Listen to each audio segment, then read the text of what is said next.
Nandiyan lahat. I-explain yun. Talagang kailangan mo lang talagang basahin.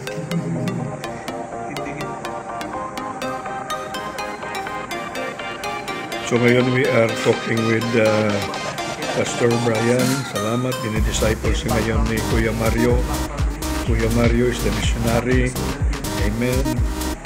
So there is a process of the study of the book of Ephesians. Yan. Yung manual din-review na ni Coach Brian, Pastor Brian. Will he take this? Merong read program, merong answering program, merong small group program. At sa August 21, we will all graduate together to receive a certificate on completing the book of Ephesians.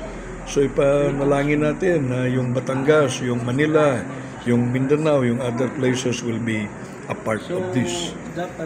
We will grow in the beautiful riches that the Lord has provided us in His kingdom and in His church. Wonderful spiritual riches in Christ Jesus.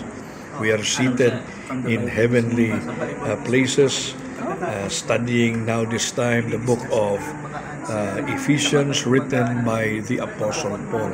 Nandito po kami sa UP ngayon. Dito sa UP Diliman, having some conference and some SDT staff development training. Oh, yun sila. Ready na. Ready na anong ginagawa niyo diyan? Oy.